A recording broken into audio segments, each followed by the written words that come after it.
ತಿಂಗಳಿಗೆ ಪರೇಡ್ ಆಗುತ್ತೆ. ಸೊ ಇವತ್ತು CR ಸೌತಲ್ಲಿ ಪರೇಡ್ ಇತ್ತು. ಆ ನಿಟ್ಟಿನಲ್ಲಿ ನಾವು ನಮ್ಮೆಲ್ಲ ಆಫೀಸರ್ಸ್ ಇಲ್ಲಿ ಸೇರ್ಕೊಂಡಿದ್ದೀವಿ. ಇದು ಆ್ಯನ್ಯುವಲ್ ನಮ್ಮದು ಮಂತ್ಲಿ ಪರೇಡ್ ಇದೆ.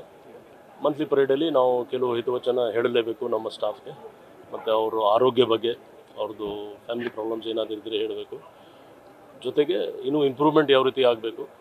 ಪ್ಲಸ್ ಇದು ಒಳ್ಳೆಯ ಒಂದು ಸಂಗತಿ ಇತ್ತು, ಯಾಕೆಂದರೆ ನಮ್ಮ DCP ಲೆವೆಲ್ ಆಫೀಸರ್ ರಿಟೈರ್ ಆಗ್ತಾರೆ ನೆಕ್ಸ್ಟ್ ಮಂತ್. ಅವರು ಸ್ವತಃ ಇಲ್ಲಿ ಅವರೇ ವಾಲಂಟಿಯರ್ ಆಗಿ ಪರೇಡ್ಗೆ ಅವರು ಲೀಡ್ ಮಾಡಬೇಕು ಅಂತ ಮಾಡಿದರು. ಅದಕ್ಕೆ ತುಂಬ ಚೆನ್ನಾಗಿ ಮಾಡಿದರು. ಸೊ ಅದಕ್ಕೆ ನಾವು ಅವ್ರಿಗೆ ಅಪ್ರಿಷಿಯೇಟ್ ಮಾಡಿದ್ವಿ. ಸರ್, ಮತ್ತೆ ತಮಿಳುನಾಡು ಪೊಲೀಸರು ಸಿದ್ದಿಕ್ ಅಬೂಬಕರ್ ಅರೆಸ್ಟ್ ಮಾಡಿದ್ರು. ಅದು ಯಾವಾಗ ನೀವು ಕಸ್ಟಡಿಗೆ ಪಡ್ಬೋದು? ಈ ಕೇಸಿಗೆ ಅದು ನಮ್ಮ ATS ಸೆಲ್ ಅವರು ಆಲ್ರೆಡಿ ಅದ್ರ ಬಗ್ಗೆ ತಮಿಳುನಾಡು ಪೊಲೀಸ್ ಜೊತೆಗೆ ಟಚಲ್ಲಿದ್ದಾರೆ. ಅವರು ಟಚಲ್ಲಿದ್ದಾರೆ, ಯಾಕೆಂದರೆ ಅವ್ರು ಫಸ್ಟ್ ಅರೆಸ್ಟ್ ಮಾಡಿದ್ದಾರೆ. ನಮ್ಮದು ಪೇಪರ್ಸ್ ನಾವು ಕೊಟ್ಟಿದ್ದೀವಿ. ATS ಅವರು ಎಷ್ಟು ಕೇಸಲ್ಲಿ ಇಲ್ಲ, ಸದ್ಯಕ್ಕೆ ಈ ಕೇಸಲ್ಲಿ ಅಬ್ಸ್ಕಾಂಡಿಂಗ್ ಇದ್ರು ಅವರು. ಸೊ ಆ ಕೇಸಲ್ಲಿ ನಾವು ಪೇಪರ್ಸ್ ಕೊಟ್ಟಿದ್ದೀವಿ. ಅದರ ಮೇಲೆ ತಮಿಳುನಾಡು ಪೊಲೀಸ್ ಜೊತೆಗೆ ಟಚಲ್ಲಿ ನಮ್ಮವರಿದ್ದಾರೆ. ಸರ್, ಮೊನ್ನೆ NIA ರೈಡ್ ಮಾಡಿದ್ರು. ಟಿ ನಾಸಿರ್ ರಿಲೇಟೆಡ್ ಜೈಲಲ್ಲಿ ಮೊಬೈಲ್ ಸಪ್ಲೈ ಮಾಡ್ತಿದ್ರು. ಮತ್ತು ಚಾಂದ್ ಪಾಷಾ ಅಂತ ASI CR ಅವ್ರ ಮೇಲೆ ಏನಾದರೂ ಆ್ಯಕ್ಷನ್ ಆಗುತ್ತಾ? ಯಾವ ರೀತಿ ಸರ್ ಇನ್ವಾಲ್ವ್ ಅರೆಸ್ಟ್ ಮಾಡಿದ್ದಾರೆ NIA?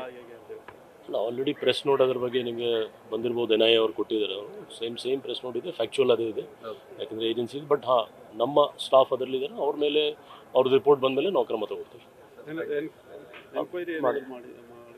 ನ್ಯಾಚುರಲ್ ಆಗಿ ಈ ಥರ ಸಮಸ್ಯೆ ಆದಮೇಲೆ ನಾವು ಮಾಡಲೇಬೇಕು, ಇನ್ಕ್ವೈರಿನೂ ಮಾಡಬೇಕು ಮತ್ತು ಏನು ಕ್ರಮ ತಗೊಳ್ಬೇಕು. ಇಲ್ಲ, ಆ್ಯಕ್ಷನ್ ತೊಗೊಳ್ತೀವಿ ನಾವು. ನಿಮಗೆ ಗೊತ್ತಿದೆ, ಅರೆಸ್ಟ್ ಆದ ತಕ್ಷಣ ವಿದಿನ್ ಸ್ಟಿಪ್ಯುಲೇಟೆಡ್ ಟೈಮ್ ಇದೆ, ಅದು ಆಟೋಮೆಟಿಕ್ ಸಸ್ಪೆನ್ಷನ್ ಮಾಡಲೇಬೇಕು.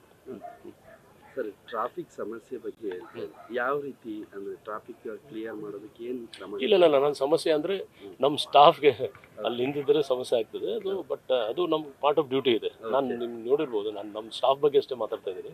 ಅವ್ರ ದುಃಖ ಸುಖ ಏನು ಅವ್ರಿಗೆ ಇಂಪ್ರೂವ್ಮೆಂಟ್ ಬೇಕು ಅದೆಲ್ಲ ಮಾಡ್ತೀವಿ. ಅದ್ರ ಬಗ್ಗೆ ವರ್ಗಾವಣೆ ಬಗ್ಗೆ ಹೇಳಿದ್ರಿ, ಏನಂದರೆ ಆಫೀಸಿಗೆ ವರ್ಗಾವಣೆ ಇಲ್ಲ, ವರ್ಗಾವಣೆ ಅಂದರೆ it is part of our duty ಅಷ್ಟೇ. Okay, thank you. News first, ನಿರ್ಭೀತಿಯಿಂದ ನಿಮ್ಮ ಪರವಾಗಿ.